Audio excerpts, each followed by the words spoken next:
Halo pemirsa bukan jalan-jalan biasa TV One, senang sekali saya Gita Iha kembali menyapa Anda di episode kali ini. Menemani akhir pekan, saya akan mengajak Anda untuk menyusuri sudut-sudut cantik di negara dua benua. Apalagi kalau bukan Turki.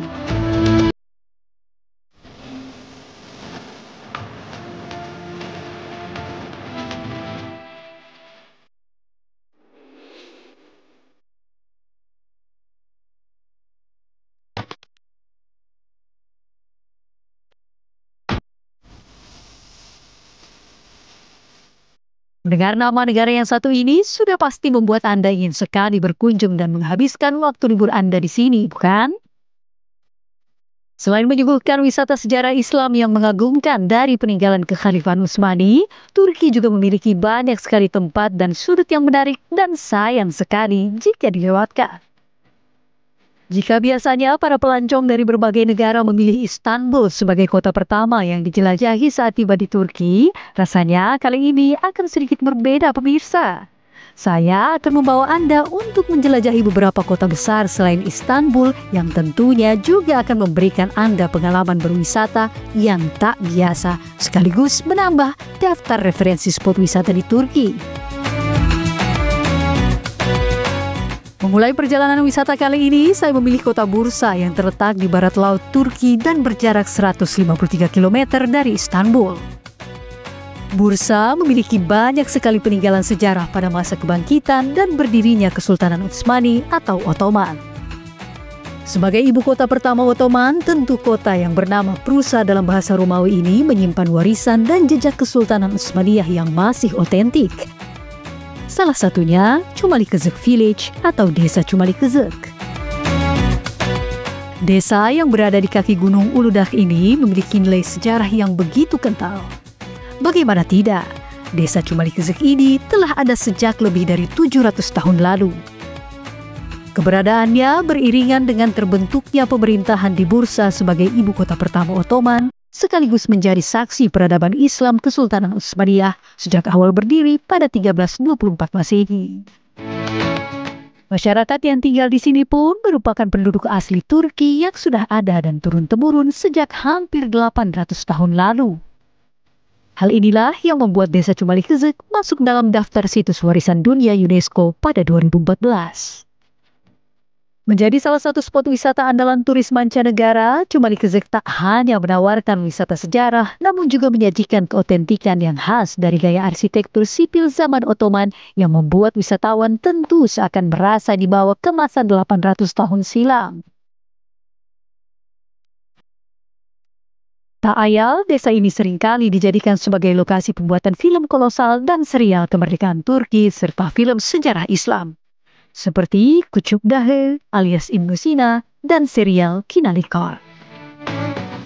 Sekarang saya sudah berada di salah satu desa yang sangat terkenal di daerah Bursa juga, berusia sekitar 800 tahun, bahkan masih pada zaman kerajaan ataupun kekaisaran Bizantium Romawi Timur. Ini adalah tempat yang biasanya dipakai untuk syuting film-film kolosal kerajaan dan kesultanan Turki, dan saya berkesempatan untuk menginjakan kaki di sini. Ini merupakan tempat di mana mereka syuting. Karena memang kalau di sini aku lihat banyak sekali rumah-rumah yang biasanya kalau saya nonton film kolosal Turki itu memang setting tempatnya itu sangat mirip sekali, terutama di zaman kesultanan. Saat kita masuk memang sudah ada banyak wisatawan, kemudian pernak-pernik yang mereka jual di sini banyak sekali. Pernak-pernik yang mereka jual. Saya penasaran tentunya. Mari saja kita langsung masuk.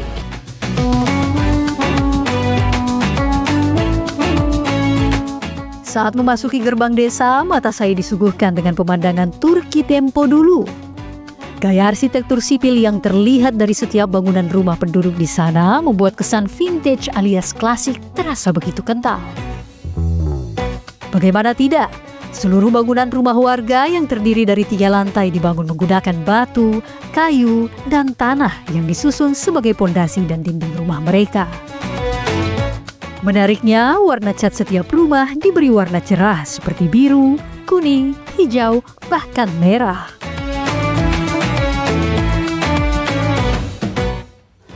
Ya pemirsa, kalau bisa dilihat ini dari strukturnya memang cara pembangunannya seperti orang zaman dahulu ya. Dari batu, kemudian kayu, kemudian dari tanah, dan terlihat usianya memang sangat lama ya, tapi tetap kokoh begitu. Kita memasuki jalanan dan di antara beberapa rumah ini memang setiap rumahnya menyuguhkan berbagai macam pernak-pernik untuk kita beli. Kita masih harus menuju ke sana dan sekali lagi tidak asing bagi saya karena memang saya sendiri sudah sering kali menonton film Kolosal Turki dan memang hawa-hawa dan bentukannya seperti ini pemirsa.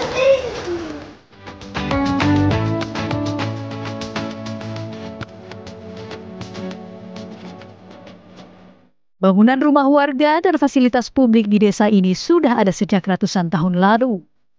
Penduduk asli setempat tetap menjaga keaslian desa dengan tidak mengubah bentuk asli bangunan beserta isinya. Mereka justru menjadikan rumah-rumah tersebut sebagai restoran dan penginapan bagi para wisatawan yang ingin bermalam dan merasakan sensasi Turki tempo dulu.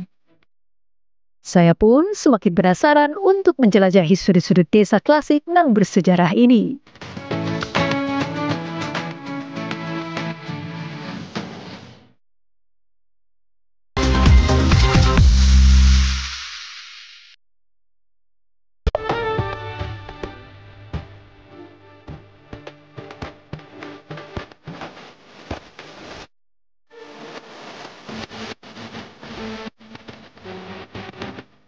Kapadokia tak hanya terkenal dengan wisata alam lembah pegunungan batu dan balon udara. Namun lebih dari itu, Kapadokia selalu menjadi magnet bagi wisatawan global yang ingin berwisata di alam terbuka dan bersentuhan langsung dengan atmosfer alam di sana.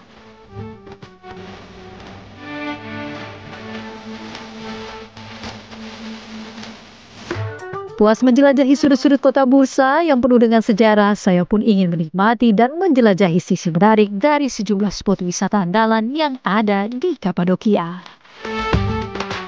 Bukan naik balon udara, bukan juga menyusuri lembah gunung batu menggunakan jeep off-road pemirsa. Kali ini saya akan mengajak Anda untuk bermain salju di Gunung Erciyes atau Erciyes Mountain.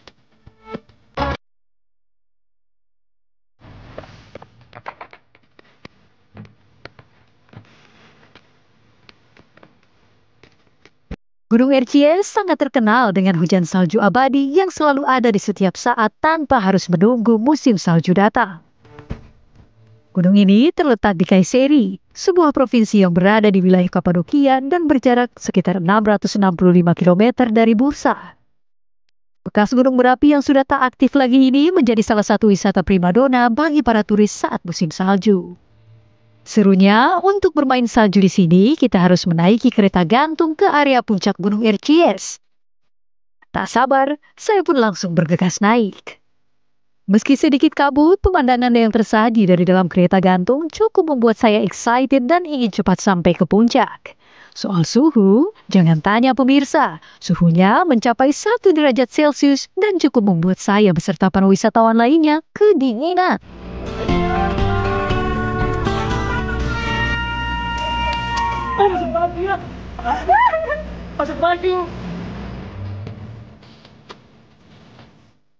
Dingin, sejuk, tapi cukup menikmati begitu pemirsa. Di atas sana merupakan Gunung Erciyes yang tidak bisa saya naiki karena memang sudah terlalu tinggi dan puncak. Kita juga dilarang untuk ke sana karena memang berbahaya. Namun di sini saya masih bisa menikmati rintik-rintik salju yang sudah jatuh sejak tadi pagi. Memang tidak banyak karena salju itu akan turun pada bulan Desember. Namun meskipun begitu masih ada beberapa puluh orang wisata yang kemudian masih tetap berada di sini untuk menikmati jatuhnya salju.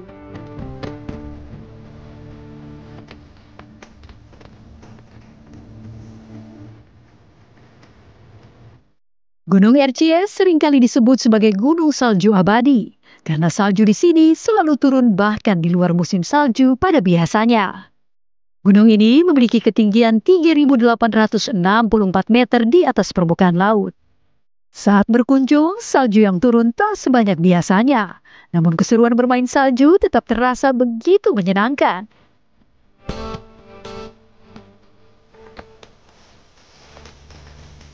Selain bermain salju, kita bisa bersantai dan melihat pemandangan kereta gantung yang hilir mudik membawa para wisatawan. Suhu udara yang sangat dingin di ketinggian 2.466 meter di atas permukaan laut membuat sensasi liburan kali ini terasa begitu berkesan. Apalagi jika diabadikan dengan bersuah foto.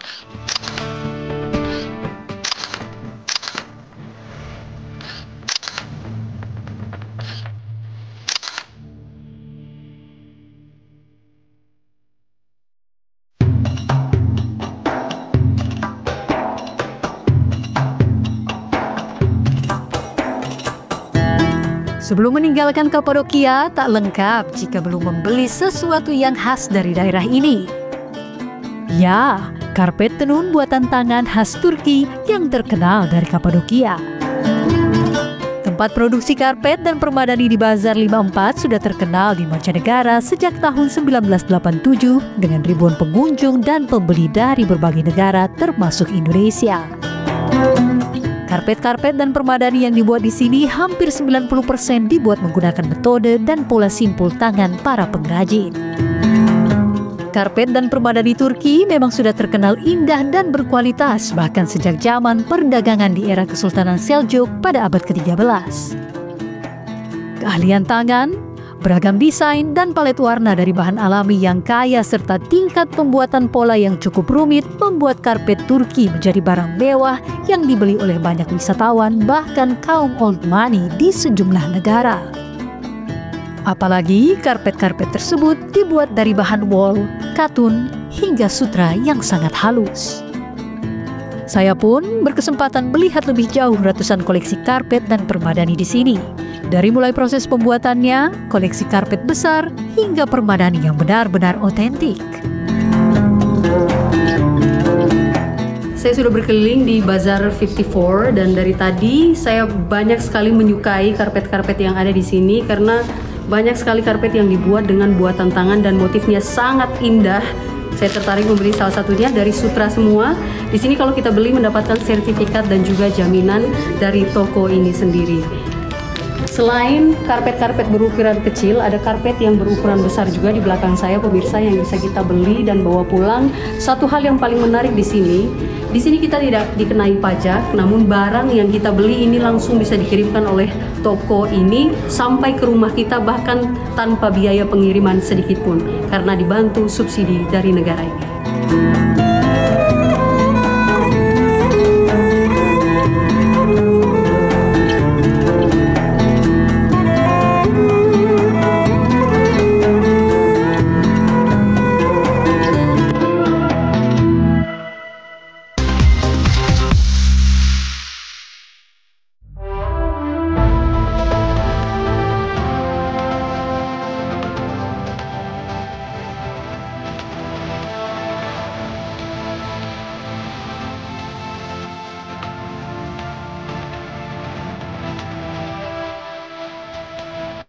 Melancong ke Turki tidak sah rasanya jika tidak berkunjung ke Grand Bazar.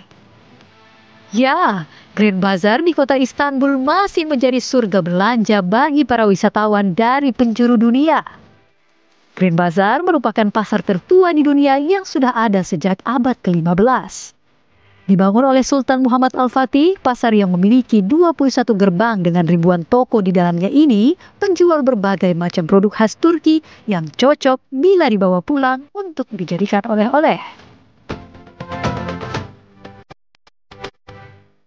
Berkunjung ke Turki rasanya tidak lengkap jika tidak mengunjungi Grand Bazar yang ada di kota Istanbul, Turki. Pasar ini merupakan pasar terbesar dan tertua di dunia yang memiliki lebih dari 4.000 toko yang ada di dalamnya yang menjual berbagai macam jenis barang yang bisa dibeli oleh para wisatawan dan para pelancong dari seluruh dunia yang menginjakan kaki di tanah Turki, seperti tas, baju, sepatu, dan seluruh barang yang bisa kita beli, termasuk karpet khas Turki juga banyak di sini yang bisa kita bawa pulang sebagai oleh-oleh.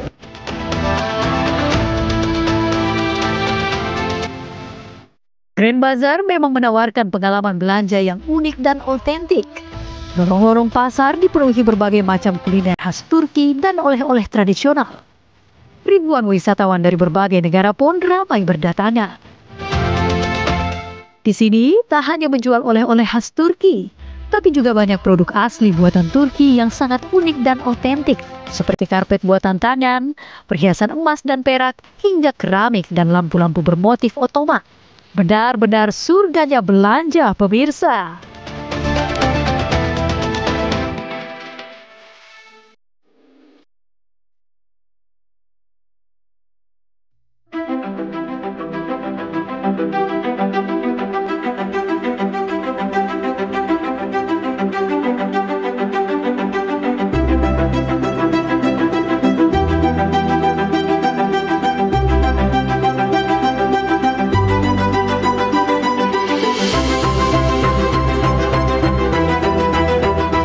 Setelah berjalan-jalan tidak lama di Grand Bazaar, saya agak tertarik begitu pemirsa dengan sebuah toko lampu karena dari luar terlihat menarik sekali dengan bola-bola lampu yang cantik dengan desain Kesultanan Ottoman. Kayaknya patut untuk kita masuk dan melihat-lihat sejenak.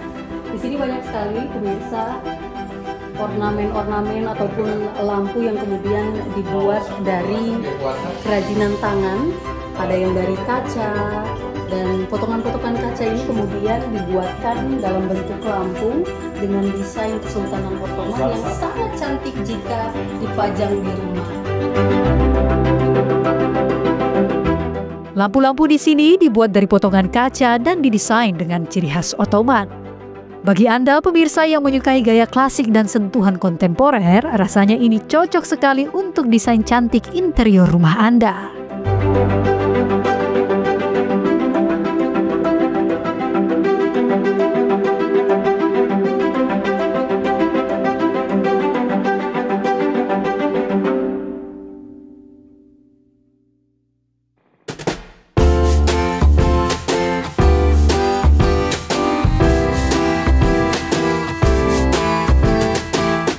Lelah berjalan, sepertinya saya butuh sedikit asupan cemilan, pemirsa.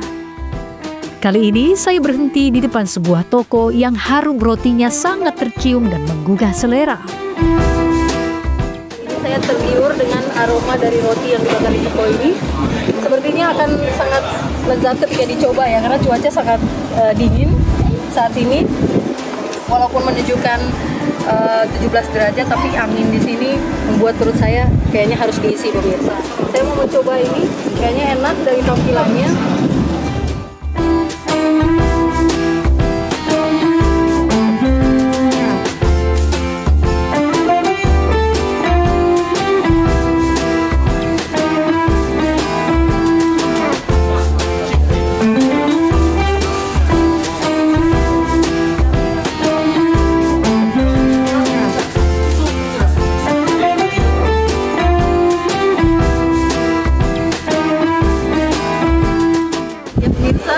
Saya sudah mencoba membeli kue almond. Kalau dari rasanya manis sekali, seperti kacang almond yang disajikan dengan terigu yang kemudian dibakar begitu ya. Ini sangat manis, rasa almondnya kuat sekali pemirsa, karena memang orang Turki sepertinya suka dengan banyak kue-kue atau makanan yang manis, cemilan yang manis, sehingga kue yang saya beli ini juga rasanya cukup manis, tapi tidak menghilangkan rasa almond yang bikin ini semakin tidak terasa enak begitu.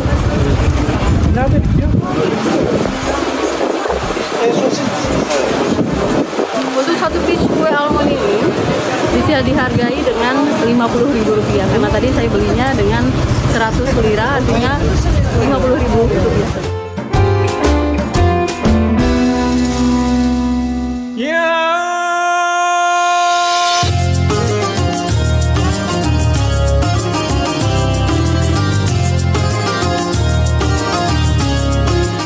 Grand Bazaar memang surganya belanja. Oleh-oleh khas Turki apapun yang kita cari ada di sini. Letaknya yang strategis di tengah kota Istanbul menjadikan Grand Bazaar selalu menjadi destinasi penutup bagi hampir setiap wisatawan.